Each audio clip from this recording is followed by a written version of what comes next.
Bruce Lee once very famously talked about the importance of being like water. The idea that water takes the shape of whatever vessel contains it, and that it can crash, it can smash, it can do all these sorts of things. I don't think there was an original thought on his part, but I think the way that he chose to articulate it has a lot of resonance for martial artists. And I suppose when we talk about shape, when we talk about crashing and bashing and all of these certain things in the vessels, of late I've started to wonder if martial arts is about getting to a point where you cease to have shape, or at least a predictable shape. Why is it when it comes to self-defense, and why is it that when we come to this combat effectiveness, especially for karate, the only thing we're defending is people who are doing exactly what we are? Kia ora, I'm Tuari Dawson, and you're listening to the Invisible Sensei podcast.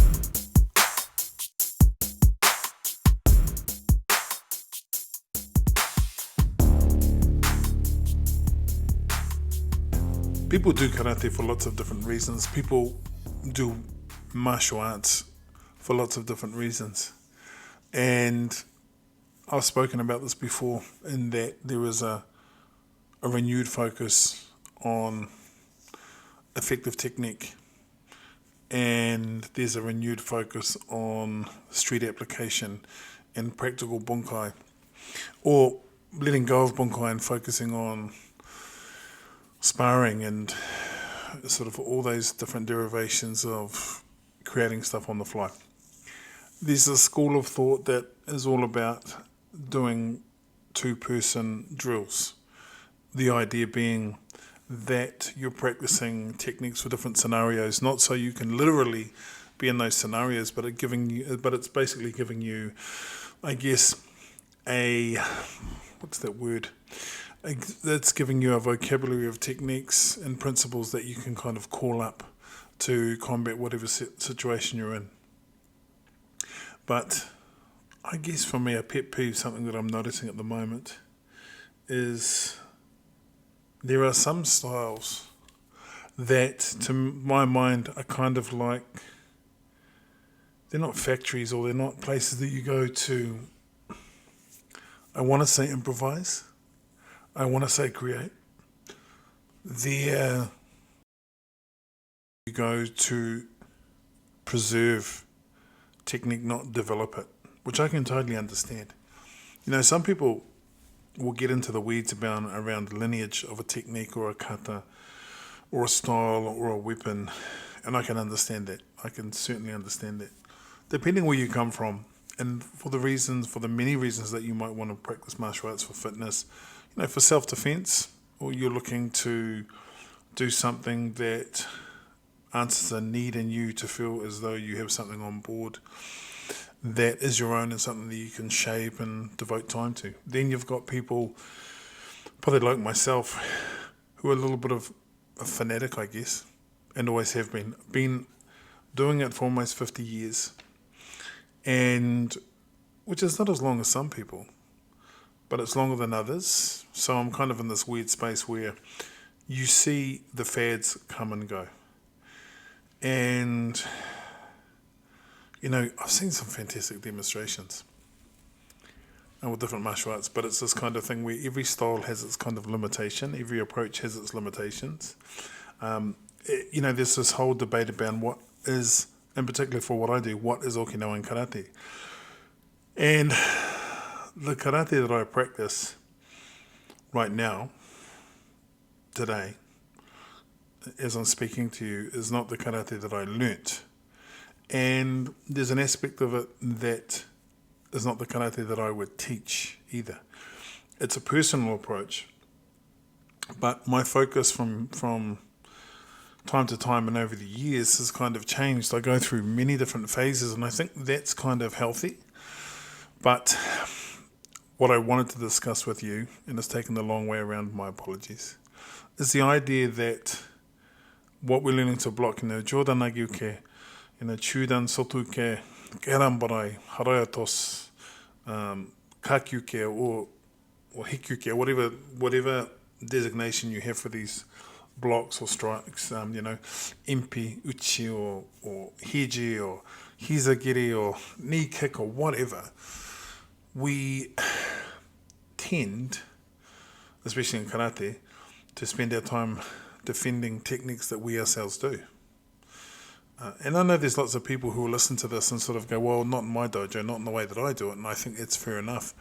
I suppose I'm kind of musing on what is karate and what is martial arts.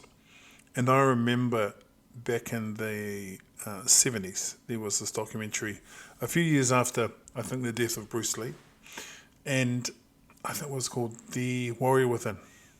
And it had like Chuck Norris, Fumio Demura Sensei, Ron Takanashi. It was obviously set in America. These incredible different kung fu stylists and, all these different, Moses Powell, all these very prominent American martial artists. And I remember there was kind of this thing where they were talking about karate, and in particular Okinawan karate. And the narrator described it as using what you learnt, and I'm paraphrasing, so I'm probably getting it wrong, but you'll get where I'm going. Using what you've learnt, or going by the book, or throwing it out and doing whatever works if it doesn't. And when it comes to self-defense and all those sorts of things, I've got to be honest with you, I'm not looking to be pretty. Biting, scratching, poking eyes, punching people in the back of the head, especially when they can't see you, all those sorts of things. That last one requires a bit of context, but you get what I'm saying. Picking up chairs, in terms of looking after my family and myself, you do what is reasonable, but you do what you have to.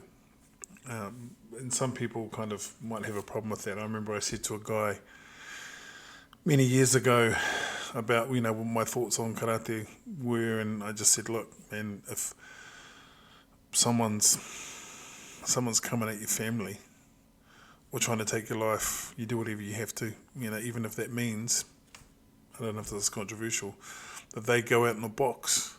You can sort the law case out later and maybe do time or whatever. But for me, when it comes to the self-defense aspect of it, you use whatever's around. You use, the idea of standing there and telling people you're a black belt. I should tell you I'm a black belt. I would not in a million years tell someone that I'm a black belt. And I think there's a lot of kind of tropes and myths that kind of exist around that sort of stuff, especially with all the my hands and feet are registered as deadly weapons. Holy shit. Bullshit. Absolute bullshit. But my point being is that, a lot of times it just sort of feels like we dwell on this kind of elitist game. And this elitist game is where we do these wonderful techniques where, someone's coming in with a reverse punch and we stand and we spin into the elbow to the jaw and, elbow to and then spin into another elbow and then a sweep and a takedown and all that sort of stuff. Look, I can say that the fights that I've had, and I'm not getting into some long, drawn-out, protracted talk about, my combat, my real street combat experience, because it's not much to speak of, but it's usually been about, thankfully, really simple techniques done really quickly. Now, there was no kind of back and forth. It was just very simple stuff. And I think sometimes when all you're defending is reverse punches or hooks or this and that, or everything is kind of really, what's the word? No, prearranged. I mean, there's no such thing as fighting in karate, right? No matter what style you do, be it sort of the heavy contact styles like Kudo and Kyokushin, they take an incredible amount of punishment to the body. Look at Uechi-ryu, all the stuff that they're able to do with their bodies physically. My point being is that, all of that incredible conditioning is about as a much mental situation as the physical, being able to handle pain and stress and all that sort of stuff, and Gojuru being able to, handle getting hit to the point where it doesn't disable you or throw you off your game so badly when you get hit and you have to deal with some pain that you can't defend yourself or extract yourself from the situation.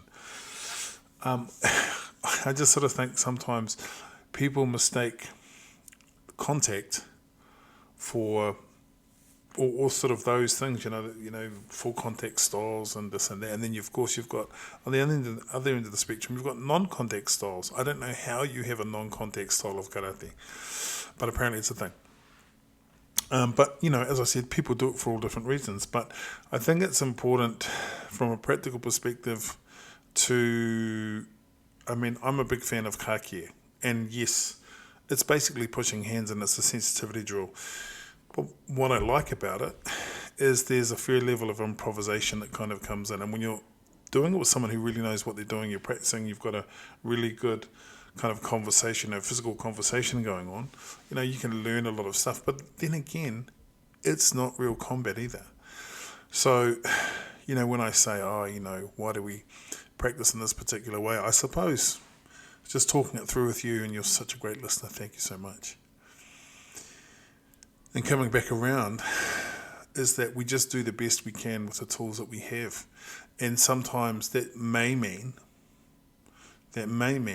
having to suspend our disbelief, as they say. Or sometimes it means really not understanding what's happening, especially if you're teaching. Like when I do kakie, if you've ever seen kakie, there's all different ways of doing it. I'm very much about that it's not a shoulder building exercise, it's a technique building exercise. And it's about bridging the gap between two stylists, maybe not even of the same style, maybe not even of the same approach, and trying to grow some sense of, creativity. But again, as I say, it's not combat. It's interesting also to note that the trend in MMA over the last few years with these big, UFC fighters, fighters who train in the UFC, when they get in and they do the sparring, they maybe go at their top 60%, but they're moving with each other, they're trying to improve technique. Of course, there's an adversarial element to it, but it's important to kind of keep all that sort of stuff in perspective. Maybe you're doing martial arts because I know for me, the stage of life that I'm in at the moment is that I just want to be able to live a healthy life that encourages me to keep turning over my mind, working on my memory and helping me keep some level of fitness and flexibility and function and all the rest of that. So maybe that's my big fight. What's your big fight? Maybe the biggest fight is to realise that sometimes it's not always about prevailing. I think it was Miyagi, Chojun Miyagi Sensei, I think he said something along these lines. And if you don't like it, please, and if I've gotten it wrong, please take time to comment on this wherever you hear it. Miyagi Sensei said, it's quite possible, it's not about winning the fight, it's about surviving it. And, if you are well trained and you have a realistic mindset, you won't put yourself in positions where you need to fight. So what's been the point of this podcast? Let's go over. I started by talking about why do we spend so much time learning to defend against the very techniques that we're practicing. I suppose, to be honest, from a practical perspective, if we're being honest, when you're going to the dojo, you have opportunity to train with someone. If they're doing what you're doing, then they're going to attack you in that style. And yes, we can talk about, real life street combat scenarios and all the rest of that. But to be honest, we live, for the most part, in a pretty peaceable society. So maybe I should stop whinging. Maybe you have some thoughts on this. Feel free to please put some comments in. I love the food for thought. I think that ultimately what's going to happen is you've got to make your training your own. You've got to decide whether you want it to be this dusty warehouse filled of relics that you're going around trying to preserve, is it a place where you're, again, sort of Bruce Lee mentality, where you're, holding on to what is useful, discarding what is useless, and adding that which is specifically your own? Or are you doing something completely different? The point is, sometimes the combat is not about fighting other people, it's about fighting ourselves. And yes, I know that's a cliche, and if you're doing martial arts, you would have heard it 1,000 times, but it's true. It's about fighting, for me, it's about fighting boredom. It's about fighting a desire to not be in the moment, to wish that it was 2001 or 1994 or 1984. It's about being in the moment and doing the best we can. Maybe that's the biggest part of this combat. Maybe the thing that we should be fighting is expectation. I don't know. I want to thank you for taking time to, if you've listened all this way through, to listen. One of the things I'd love you to do is, if you are listening, please take time to drop a comment. Look, even if it's to put me right on some things, I would appreciate the feedback. Wherever you are and whatever you're doing, I hope that you are training, and I hope that you're feeding your mind and your body, and I hope you're staying positive.